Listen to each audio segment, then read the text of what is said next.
wakiilka gaarka ee qaramada midoobay qaabilsan la dagaalanka askaraynta caruurta Leliya Saragosa ayaa maanta shir jaraa'id ku qabatay gudaha magaalada Muqdisho waxayna shirkeeda jaraa'id kaga hadashay inay kulamo la qaadatay madaxda dalka kaasoo ay kaga wada hadleen arrimaha la xiriira sidii loo joojin lahaa askaraynta caruurta iyo waliba sidii dhaqan celin loogu sameyn lahaa caruurta yar ee askarta ee ka soo goosatay xarakada al-shabaab. Leliya Saragosa ayaa intaasi ku dartay in maalmo ka hor ay tagtay magaalada Kismaayo ee xarunta gobolka Jubbada Hoose waxayna carabka ku dhifatay inay isla afgarteen ololaha ballaaran oo looga soo horjeedo askaraynta caruurta taasi ay wado qaramada midoobay waxayna sheegtay in xilligan Soomaaliya ay ku shaqeyso siyaasad adag ayna laga maarmaan tahay in laga caawiyo dhan kasta. First of all, we are here as a UN and as a representative of the Secretary General dealing with children in armed conflict.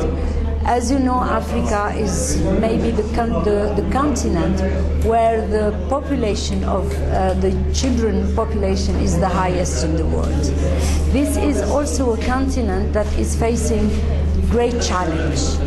Not only it's a continent where we have a lot of conflict, but also poverty and all still diseases that are killing children. Education is lacking, healthcare is lacking.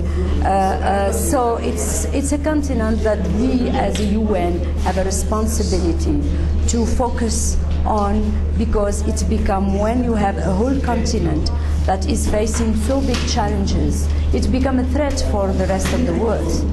sidoo kale wakiilka qaramada midoobay qaabilsan la dagaalanka askaraynta ayaa waxaan wax ka weydiiyay ujeedka ay u timid Soomaaliya waliba qaabka ay wajahayaan joojinta askaraynta caruurta. Yeah, with regard to Somalia, I think that this country benefits from strong political but also economic support to fix the problem.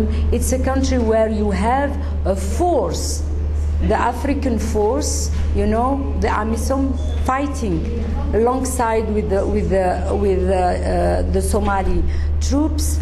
This force is deployed by the African Union and is funded by the United Nations. We have a mission that now, a year ago, we established the mission here in Mogadishu to make sure that we work with the Somalian and we have a real assessment. I am here as the special representative in charge of children to come here to Somalia to push the government, to work with the government, to push the donor, the UN, to ensure that we improve the life of the Somali. inta badan caruurta Soomaaliyeed ayaa waxa soo wajaha daruufo adag taasoo ay keentay xaaladaha adag ee ka jira dalka Soomaaliya waxaana dhacday in caruurta loo adeegsado waxyaabo kala duwan oo wanaagsaneyn mustaqbalkooda waxayna inta badan madaxda dawladda iyo waliba hay'adaha caalamka ku celceliyaan inay wax u qabanayaan laakiin wali ma jiraan wax cad oo loo qabtay caruurta ku dhibaataysan gudaha dalka Soomaaliya. Maxamed Ibrahim Gaabo, Royal TV, Muqdisho.